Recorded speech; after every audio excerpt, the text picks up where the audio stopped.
Hello everyone and welcome back to Code with Riya. So in today's lecture, we'll be studying about dynamic memory allocation. What actually dynamic memory allocation is, how do we dynamically allocate the memory. But before starting with the lecture, we should know how many types of memories are there. So basically, the memories are of two types. सबसे पहले हमारे पास आती है static memory and the second one we have is dynamic memory. Static memories क्या होती है? Static memories में क्या होता है? बेसिकली फॉर एग्जांपल हमने एक वेरिएबल बनाया इंटीजर टाइप का, हमने बनाया इंट ए। ठीक है, यहाँ पर हमने एक वेरिएबल बनाया इंटीजर टाइप का। तो अब इस ए वेरिएबल को कितनी मेमोरी हमको एलोकेट करनी है, ये कंपाइलर को कंपाइल टाइम पे ही पता चल जाता है। हम अपने प्रोग्राम को सबसे पहले कंपाइल करते हैं, देन उसे रन करते हैं।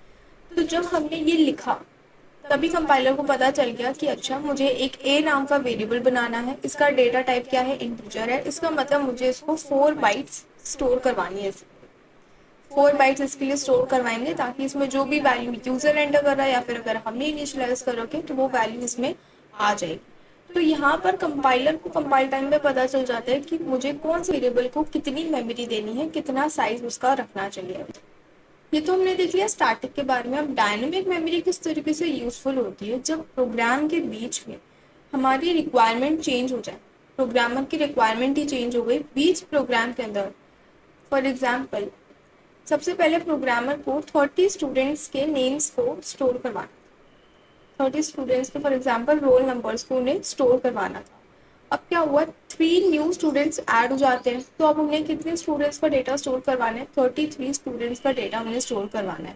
अभी अगर सेम चीज़ हम स्टैटिक मेमोरी के थ्रू करते तो सबसे पहले तो हम क्या करते हैं, हम एक 30 साइज का एरे बनाते हैं और जो 3 स्टूडेंट्स ऐड हुए हैं फिर हम एक न्यू एरे बनाते हैं, उसमें जो ओल्ड कंटेंट्स है उसको हम कॉपी करते हैं एंड देन हम 3 को ऐड कर देते हैं उसमें। बट क्या ये सही तरीका है? तो यहाँ पर एक ट्रिकी सिचुएशन आ जाती है कि हम किस तरीके से इसको टैकल कर सकते हैं। तो इसीलिए हम लेकर आए dynamic memory allocation. Through this we can decide how much memory is needed. So basically it is a way to allocate memory to a data structure during the runtime. Runtime मतलब जब कंपाइल हो चुका है programme and जब हमारा programme actually में run कर रहा है, आउटपुट के टाइम पर हम बता रहे हैं कि हमको इतनी मेमोरी की जरूरत पड़ेगी। पहले से बताने की कोई जरूरत नहीं है। Let me just write it for you. So basically it is a way to allocate memory to a data structure during the runtime. During the runtime. Run time क्या होता है, कंपाइल टाइम क्या होता है, स्टैटिक मेमोरी क्या होती है, dynamic memory क्या होती है, आपको इन सारी चीज़ों के बारे में, इन सारी टर्म्स के बारे में पता होना चाहिए। ठीक है, अब हमने बात तो कर ली कि हम मेमोरी को डायनेमिकली एलोकेट करना चाहते हैं, लेकिन अब हम ऐसे ही एलोकेट नहीं कर सकते। देयर आर सम फंक्शंस जिनकी हेल्प हमें लेनी पड़ती है if you want to allocate the memory dynamically. So इस केस के लिए हमारे पास 4 फंक्शंस होते हैं। कौन कौन से फंक्शंस होते हैं? तो जो फर्स्ट फंक्शन आता है हमारे पास that is malloc. Malloc function आता है। Malloc function is memory allocation. Memory allocation, ठीक है। सेकेंड फंक्शन जो आता है हमारे पास that is calloc. Calloc is continuous allocation. Continuous allocation. Third function हमारे पास आता है फ्री एंड फोर्थ फंक्शन हमारे पास आता है री एलोक। ठीक है, मैलॉक एंड कैलॉक के थ्रू हम अपनी मेमोरी को डायनेमिकली एलोकेट कर सकते हैं। उसको हमें फ्री भी करवाना होता है यूजिंग फ्री फंक्शन, इसको हम डिटेल के अंदर देखने वाले हैं। एंड री एलोक, री एलोक मीन्स री एलोकेशन। जो मेमोरी हम ऑलरेडी एलोकेट कर चुके हैं उसको अगर हमको वापस से उसके अंदर कुछ चेंजेस करने हैं, इंक्रीज करना है, डिक्रीज करने हैं, whatever we have to do, हम उसको री एलोक फंक्शंस को यूज करके कर सकते हैं। Now starting with the first function malloc.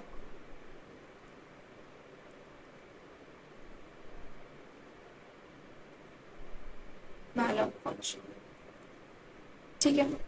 मैं आपको बता दूं कि जो आपके सेमेस्टर एग्जाम्स होते हैं, जो इंटरव्यूज होते हैं, वहाँ पर मैलॉक एंड कैलॉक फंक्शंस को बहुत ज़्यादा एम्फेसाइज करा जाता है। इसमें आपको एक एमसीक्यू भी मिल सकता है। Also malloc functions and calloc functions में क्या डिफरेंसेस होते हैं, ये बहुत ज़्यादा क्वेश्चन एग्जाम में आते हैं, तो you should know this. Malloc functions की अगर बात करूँ तो ये क्या करता है, it takes the number of bytes that is to be allocated and returns the pointer of void type. ये क्या करता है, it takes the number of bytes. हमको मैलोक फंक्शन को बताना पड़ता है कि हमें कितनी बाइट्स चाहिए। हम इसको ये नहीं बताते कि मुझे कितने वेरिएबल्स के लिए स्पेस चाहिए, हम इसको बताते हैं कि फॉर एग्जाम्पल अगर मुझे 5 न्यू वेरिएबल्स के लिए वैल्यूज को स्टोर करवाना है, तो मुझे 5 वेरिएबल्स जितनी स्पेस चाहिए and these values will be stored in the integer. तो मुझे बताना पड़ेगा दैट 5 इंटू इंट का साइज क्या होता है, हमारे पास 4 होता है। अब आपकी मशीन के अकॉर्डिंग वो 4 भी हो सकता है, 2 भी हो सकता है, मेरी मशीन के अकॉर्डिंग इट इज़ 4। तो अगर 5 इंटू 4 करेंगे तो टोटल मेरे पास आता है 20 बाइट्स। तो मुझे मैलोक फंक्शन को ये बताना पड़ता है कि मुझे 20 बाइट्स जितनी आप स्पेस ला कर दे दो मैं, ठीक है। So basically it takes the number of the bytes to be allocated और ये एक पॉइंटर रिटर्न कर देता है ऑफ टाइप वॉइड, ठीक है। वॉइड टाइप का हमारे पास यहाँ पर पॉइंटर आ जाता है।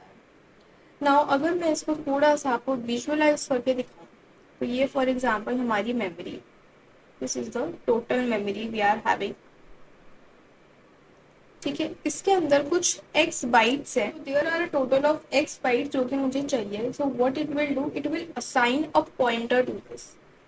ये इसको एक पॉइंटर असाइन कर देगा और ये पॉइंटर जो है ये हमारे पास वॉइड टाइप का यहाँ पर होने वाला है, ठीक है। Now using this pointer we can access this memory.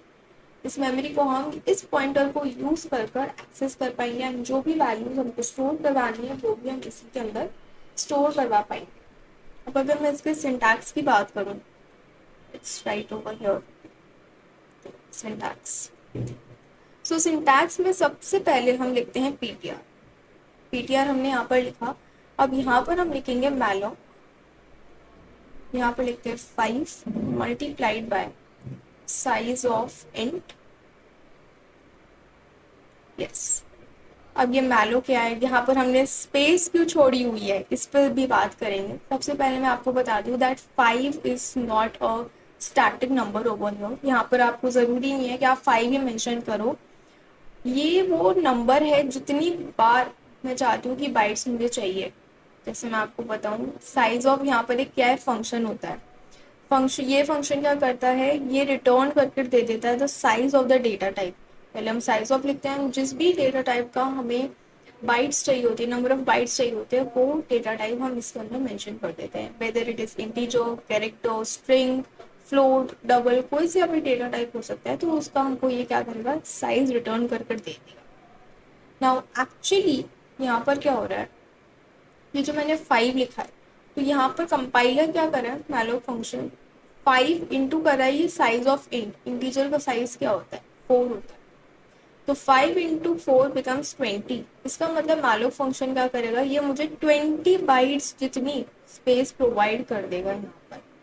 Now हमने बात करी कि जो हमारा पीटीआर होता है वो किस टाइप का होता है, वो होता है वॉइड टाइप का, ठीक है, बिल्कुल बात करी। लेकिन मैं जो वैल्यूज को स्टोर करवा रही हूँ वो तो इंटीजर टाइप की है। एंड जब मैंने आपको पॉइंटर पढ़ाया था तो मैंने बताया था आपको कि अगर फॉर एग्जांपल हम एक इंटीजर टाइप का एक वेरिएबल बना रहे हैं, तो अगर मुझे उस वेरिएबल के ऊपर पॉइंटर को पॉइंट करवाना है, उसका एड्रेस स्टोर करवाना है, कुछ भी करवाना है, तो हमें एक इंटीजर टाइप का ही पॉइंटर चाहिए होगा। लेकिन यहाँ पर तो पॉइंटर क्या है, वॉइड टाइप का है, तो हमें टाइप कास्ट करना पड़ेगा। टाइप कास्ट इस टॉपिक जो कि मैं आपको ऑलरेडी पढ़ा चुकी हूँ इन द प्रीवियस लेक्चर्स, तो make sure you go through with that topic also. Type cast क्या करेगा, टाइप कास्ट बेसिकली एक रिटर्न टाइप से उसको सेकंड रिटर्न टाइप में चेंज कर देता है। तो यहाँ पर हमको उसको इंटीजर के अंदर चेंज करवाना है, तो यहाँ पर हम लिखते हैं स्टार एंड इधर हम लिख देते हैं इंटीजर। तो इससे क्या होता है, जो हमारा पीटीआर होता है जो कि वॉइड टाइप का होता है, वो एक्चुअली के अंदर इंटीजर टाइप के अंदर स्टोर हो जाता है, चेंज हो जाता है एक से। तो इसको एक बार कोड में भी करके देख लेते हैं, साइज ऑफ फंक्शन को एक बार देखते हैं अपन। तो यहाँ पर for example I am writing printf %d and यहाँ पर अगर मुझे साइज चाहिए इंटीजर का, यहाँ पर लिखेंगे size of, you can see this is a function, इसलिए यहाँ पर ये बोल्ड हो चुका है, यहाँ पर हम मेंशन कर देंगे जो भी हमारा डेटा टाइप है। ये मुझे क्या करेगा, ये मुझे इंटीजर का जो साइज है मेरी मशीन के अकॉर्डिंग ये मुझे वो ला कर दे देगा। अब नाउ सेम चीज़ अगर हम कैरेक्टर के लिए करें, ठीक है, अब इसको एक बार रन करके देखते हैं। Yes, so here's the output. हमारे पास रिटर्न हुआ है 4, 4 एंड 1। तो जो हमने फर्स्ट में हमारे पास 4 रिटर्न होकर आया वो एक्चुअली में इंटीजर का साइज है। Second 4 is the size of float and character का साइज हमारे पास 1 प्रिंट होकर आया। तो कुछ इस तरीके से हमारा साइज ऑफ फंक्शन यहाँ पर काम कर रहा होता है। जब भी हमें डायनेमिक के लिए मेमोरी को एलोकेट करना होता है तो हमें एक स्टैंडर्ड लाइब्रेरी को भी यूज करना होता है, stdlib.nh, जिसके अंदर हमारे मैलोक एंड कैलोक फंक्शंस की डेफिनेशन स्टोर होती है। अगर आप इस पर्टिकुलर लाइब्रेरी को यूज नहीं करते हो तो आपका जो प्रोग्राम है वो सक्सेसफुली रन नहीं कर पाता। सो हम एक बार मैलोक का भी एग्जांपल करके देख लेते हैं। इसको हटा देते हैं यहाँ से। तो सबसे पहले अपन लिखने वाले हैं, एक पीटीआर बनाते हैं, star PTR. PTR is equals to integer type के अंदर हमको इसको टाइप कास्ट करना है। ओके, सो हम ये इंट स्टार लिखते हैं, यहाँ पे स्टार इंट, यहाँ पर करेक्शन करना, it would be int star. ठीक है, स्टार इंट नहीं होगा यहाँ पर। सबसे पहले अपन लिखते हैं इंट स्टार, इसको ब्रैकेट्स में डाल देंगे।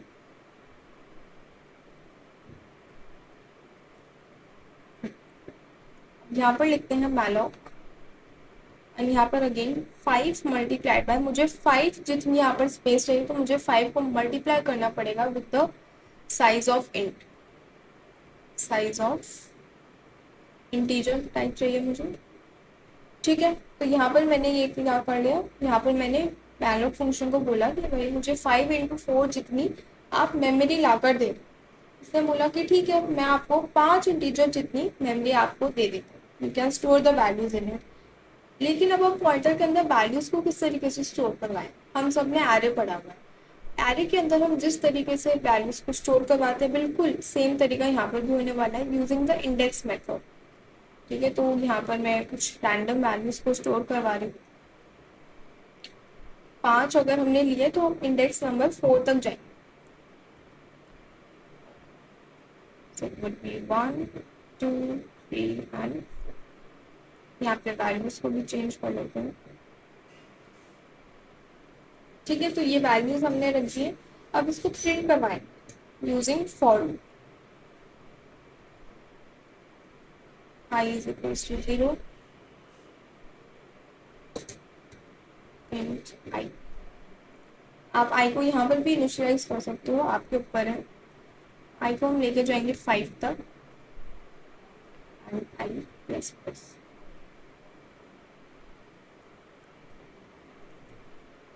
printf %d \n भी लगा देते अपन यहाँ पर, और यहाँ पर अपन ptr ऑफ i।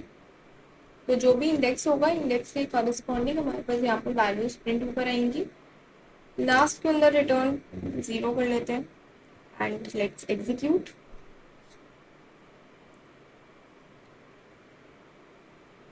यस, तो यहाँ पर क्या हुआ, हमारे पास सारी की सारी जो वैल्यूज है 1, 2, 3, 4, 5 ये हमारे पास प्रिंट होकर यहाँ पर।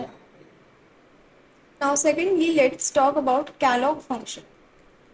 कैलॉग फंक्शन मैलॉग फंक्शन से किस तरीके से डिफरेंट है, लेट्स टॉक अबाउट इट। तो कैलॉग फंक्शन जैसे कि हमने बात करी, it is a continuous allocation.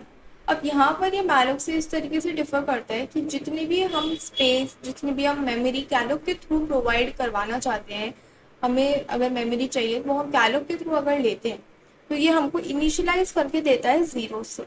It initialises with 0। ये ऑलरेडी हमको 0 से इनिशियलाइज करके देगा। अब अगर हम उसके अंदर कोई और वैल्यू स्टोर करवाते हैं तो वो वैल्यू आ जाएगी, नहीं तो बाय डिफॉल्ट यहाँ पर ये 0 से देगा।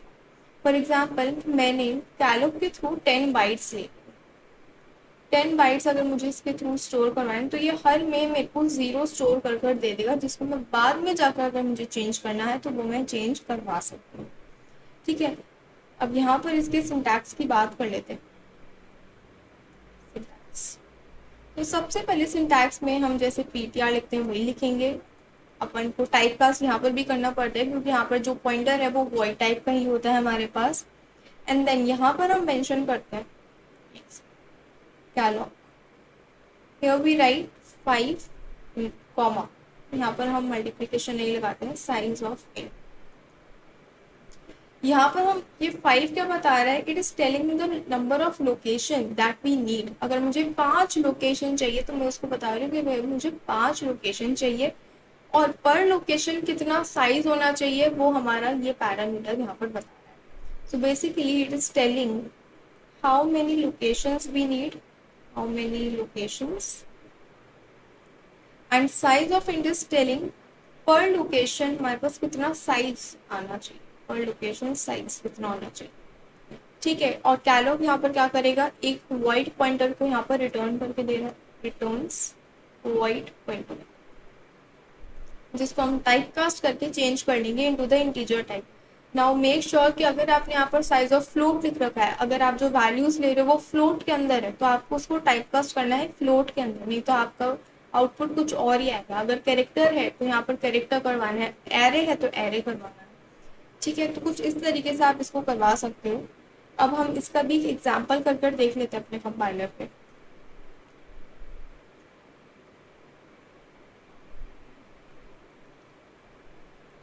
ओके, इसको रिमूव कर देते हैं यहाँ से।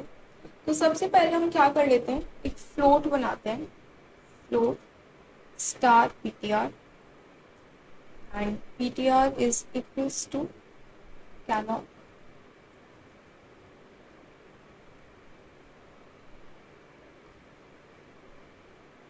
अब यहाँ पर ये आप दो तरीके से कर सकते हो, या तो आप पहले ही इसको बता दो कि भाई मेरे पास जो ये पीटीआर है वो किस टाइप का है, फ्लोट टाइप का है, नहीं तो आप यहाँ पर मेंशन कर सकते हो कि हम इसको टाइप कास्ट करना चाहते हैं फ्लोट के अंदर। दोनों वेज आपके लिए सही है। यहाँ पर लिख लेता है size of float, and then इसे प्रिंट भी करवाएंगे वैल्यूज को। यहाँ पर लिख लेते हैं फ्लोट,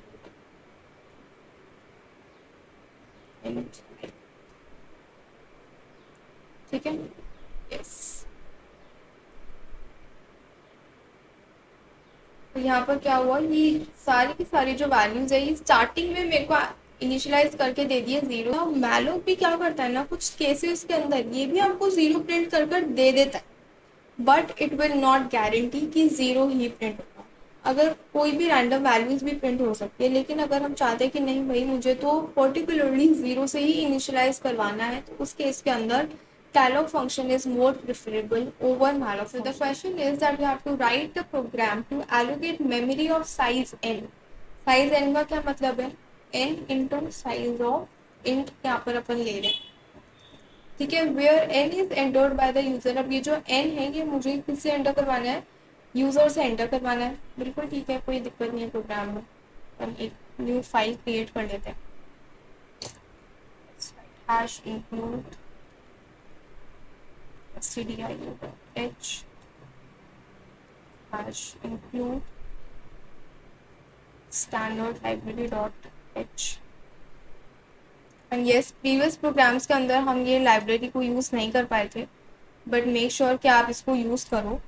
मैं आपको यहाँ पर यूज़ करके दिखा रही हूँ इसको, इंट मेन, एंड उसके बाद हम एक इंटीजर टाइप का पॉइंटर यहाँ पर बनाए, और क्योंकि हम एक नंबर भी एंटर करवाना है तो इंट एन भी। printf enter the number, scanf के थ्रू इसको एंटर करना, %d comma address of n। ठीक है, ये कर लिया। अब कर लेते हैं ptr is equals to int star, and then हम इसको कैलोक के थ्रू ही करने वाले हैं, कैलोक करेंगे, एंड देन यहाँ पर हम लिखते हैं n। n वो साइज है जो कि यूजर एंटर करने वाला है, साइज ऑफ इंट। ठीक है, तो यहाँ पर हमने अपना लॉजिक बना लिया। अब इसको हमको सिर्फ प्रिंट करवाना है, तो यस, कुछ इस तरीके से हम यहाँ पर इसको प्रिंट करवा लेंगे। 5 की जगह पर हम यहाँ पर लिखते हैं n, एंड लेट्स एक्सिस्ट। तो यहाँ पर एक नंबर एंटर करते हैं, लेट इट बी 6। तो यहाँ पर इसने क्या करा, यहाँ पर इसने 0 0 0 सब में स्टोर कर दिया। ऐसा क्यों करा इसने? क्योंकि हमने ऐसा कहीं पर भी मेंशन नहीं करा कि हमें यही वैल्यू इसके अंदर स्टोर करवानी। हमने वैल्यू स्टोर नहीं करवाई है, हमने सिर्फ मेमोरी एलोकेट करवाई है। एंड कैलॉग फंक्शन यूज करा है, इसलिए ये इनिशियलाइज कर देता है इसको 0 से। ठीक है। नाउ नेक्स्ट पॉइंट जो कि हम करने वाले हैं that is free function. free function. Now we have to use this function to free the memory that is allocated using the malloc and carry. क्योंकि जब मेमोरी एलोकेट होती है डायनामिकली, जब भी कोई भी मेमोरी एलोकेट होती है, so here the programmer has the responsibility to free the dynamic memory if it is not needed. इसको और ज़्यादा डिटेल में करने के लिए हम एनालाइज करते हैं एक प्रोग्राम। ठीक है, यहाँ पर कोई प्रोग्राम है जिसके अंदर हमने एक वेरिएबल बना रखा है इंट वेरिएबल बना रखा है। नेक्स्ट लाइन के अंदर हमने एन की कोई भी वैल्यू लिया एंड उसके बाद हमने कहीं पर भी एन को यूज ही नहीं, n is only use in the second line of the program and उसके बाद कहीं पर भी यूज नहीं करा। तो अब हमारा ये जो है स्टैटिकली डिफाइंड है, ये स्टैटिकली। ठीक है। तो हमारा जो कंपाइलर होता है ना वो बहुत ही ज़्यादा स्मार्ट होता है। जब उसने देखा कि भाई एन को तो आपने पूरे प्रोग्राम के अंदर कहीं यूज ही नहीं करा, फॉर एग्जाम्पल आपका 1000 लाइन्स का कोई प्रोग्राम है, LOC 1000 है एंड आपने कहीं पर भी एन को यूज नहीं करा except for the second line, तो ये क्या करेगा, ये एन को फ्री कर देगा।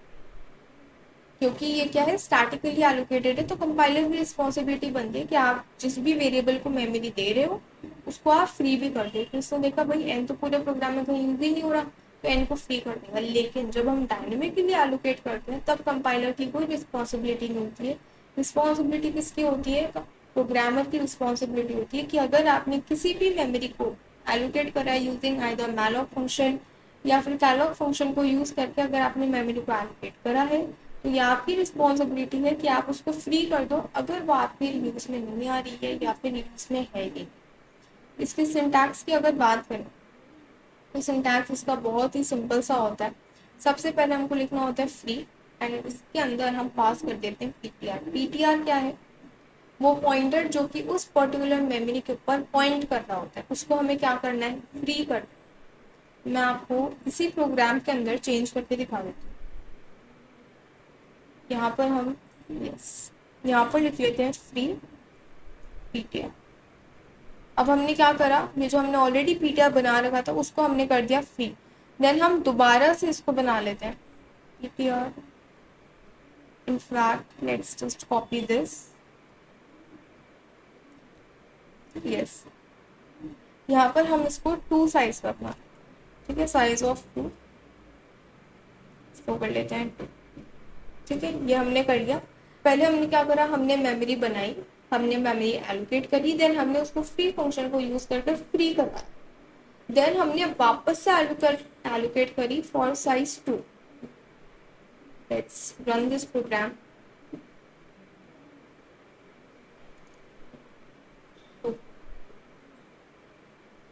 सबसे पहले तो हमें नंबर एंटर करना है, 4 एंटर कर लेते हैं। ना यहाँ पर क्या हुआ, 1 2 3 4, ये तो वो मेमोरी है जो कि कैलॉग के थ्रू एलोकेट हुई। इसके बाद हमने मेमोरी फ्री कर दी एंड उसके बाद जो हमने वापस से एलोकेट करी वो हमारे पास यहाँ पर आ गई। ठीक है, सो दिस इज हाउ हमारा जो फ्री फंक्शन है वो काम कर रहा होता है। इसके बाद हम बात करते हैं री एलोक फंक्शन। री एलोक फंक्शन, री एलोक फंक्शन का काम होता है कि री एलोकेट करना। इट री एलोकेट्स, री एलोकेट मतलब या तो इंक्रीज होगा साइज या फिर मेमोरी का साइज डिक्रीज होने वाला है। री allocate memory using the same point, कोई अलग से पॉइंटर नहीं बना रहे हैं हम यहाँ पर, सेम पॉइंटर जो हमने ptr बना रखा है उसी को यूज करके हम इसका पॉइंटर और इसका जो साइज है वो हम चेंज कर सकते हैं। अगर मैं इसके सिंटैक्स की बात करूँ तो सबसे पहले हम लिखते हैं ptr is equals to realloc and यहाँ पर हम पास करते हैं ptr कॉमा न्यू साइज। अब यहाँ पर ये जो हमने ptr लिख रखा है, ये ptr क्या है, ये वो पॉइंटर है जिसकी मेमोरी को हमको री एलोकेट करना है। ठीक है, और ये न्यू साइज क्या है, new size means that now what will be the new size of the memory. अगर मैं आपको एग्जाम्पल से बताऊं फॉर एग्जाम्पल पहले हमारी मेमोरी का साइज था 30 इंटू साइज ऑफ 8। नाउ दो बच्चे और ऐड हो गए, तो 2 ऐड हो गए, तो अब टोटल साइज कितना होना चाहिए, 32 होना चाहिए। तो मैं यहाँ पर 32 लिखूंगी। यहाँ पर हम क्या लिखेंगे, 32 यहाँ पर लिखेंगे। अगर हमने न्यू साइज में, कोई बच्चे क्या समझते हैं कि हमें कितना और ऐड करना है, तो वो क्या करेंगे, यहाँ पर 2 लिख देंगे। तो ऐसा करने से क्या होगा, जो हमारी टोटल जो हमने 30 बनाई थी वो 30 रहेगी नहीं, वो हमेशा वो 2 बन जाएगी, वो 2 ही रह जाएगी, वो 30 रहेगी नहीं। इसीलिए हमें यहाँ पर हमेशा अपडेटेड साइज, जो अब टोटल साइज होगा मेमोरी का, वो यहाँ पर मेंशन करना होता है, that is 30 + 2 in this case. इसको भी एक बार हम प्रोग्राम में कर देख लेते हैं। Allocate the memory for 5 numbers and then dynamically increase its size up to 9 numbers। पहले तो हमको 5 नंबर्स को एलोकेट करवाना है एंड देन हमें अपनी जो मेमोरी का साइज है उसको इंक्रीज करना है ताकि हम 9 नंबर्स को स्टोर करें। Let's see. सबसे पहले अपन स्टार पीटीआर बना लेते हैं अपने पॉइंटर के लिए। And PTR is equals to कैनॉट 5 multiplied by size of int. Multiplication मत लिखना है क्योंकि हम कैलो कर रहे हैं, यहाँ पर प्रिंट एफ करवा लेंगे अपन। एंटर नंबर्स,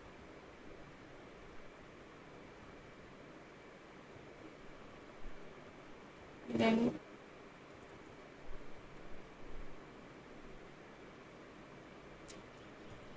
यस, यहाँ पर इसको इंटीजर, ओके, यहाँ पर हम इसको एंटर करवा लेंगे। 5 तक करवा रहे हैं हम यहाँ पर, ठीक है, इतना करवा लिया हमने। अब मुझे क्या चाहिए कि यार आप क्या करो, इसको चेंज करो। अच्छा ठीक है, हमको एंटर करवाना है तो यहाँ पर स्कैनफ को इंक्लूड करेंगे, यहाँ पर एड्रेस, ठीक है। ये तो हमने कर लिया 5 साइज के लिए कि यहाँ पर अगर हम आते हैं तो हम 5 नंबर्स को एंटर कर पाएंगे। अब अगर मुझे 9 के लिए करना है तो यहाँ पर हम आ जाओ, सबसे पहले लिखते हैं ptr is equals to reallocate, उसके बाद अपन ptr लिखेंगे और उसके बाद updated size that is 9 over, तो वो यहाँ पर मेंशन सेम कॉपी कर लेते हैं अपन एंड देन अपन यहाँ पर फॉर लूप लगा, ओके। अब ये बढ़ के कितना हो चुका है, 9 हो चुका है, तो अब यहाँ पर 9 के लिए अपन इंक्लूड करेंगे, देन रिटर्न 0 एंड एग्जीक्यूट। तो yes, here is the output. सबसे पहले क्या हुआ, सबसे पहले हमने 5 वैल्यूज को एंटर करा। अब ये 6 तक क्यों आ रहा है, क्योंकि 0 to 5 गए नहीं, 0 1 2 3 4 5, ठीक है। एंड देन हमने क्या करा, हमने 9 वैल्यूज को और इनपुट कराया है using the reallocate function। So this is how reallocate function works। Okay, so the second question is that we have to write a program to allocate memory to store first 5 odd numbers, 5 odd numbers, first 5, that means 1 3 5 7 9, and then reallocate it to store the first 6 even numbers, that is 0 2 4 6 8 and 10। तो इस तरीके का हमको एक programme यहाँ पर लिखना है। Let's write it. तो इस प्रोग्राम को ना अपन 2 वेज से लिख सकते हैं, या तो हम अपन स्टैटिकली में लिखें कि हमें कौन सी वैल्यू चाहिए, जैसे अपन ने यहाँ पर करा, यहाँ पर अपन मेंशन कर सकते हैं 1 3 5 7 एंड ऑल दैट। या फिर सेकंड मेथड क्या आ जाता है कि हम यहाँ पर कंडीशंस भी लगा सकते हैं। कंडीशंस लगा कर अगर आप करना चाहो तो बिल्कुल करना चाहिए आपको। मैं आपको यहाँ पर स्टैटिकली बता रही हूँ, stdio.h,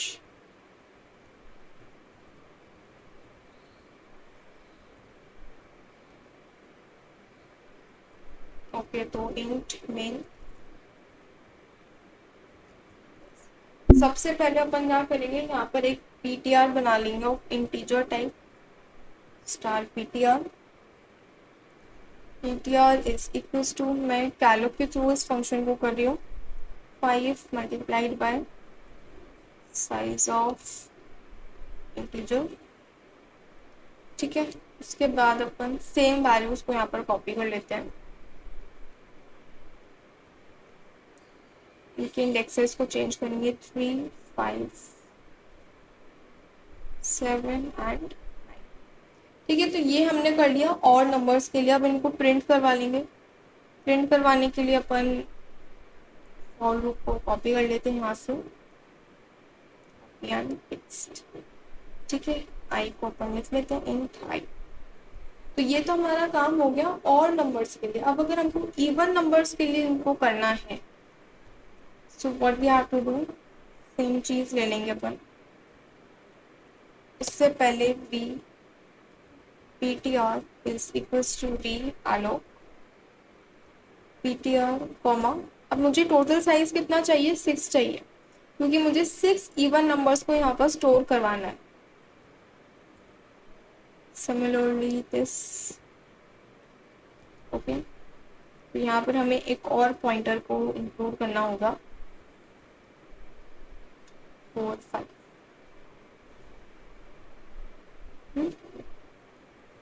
इसको कर लेते हैं अपन 10।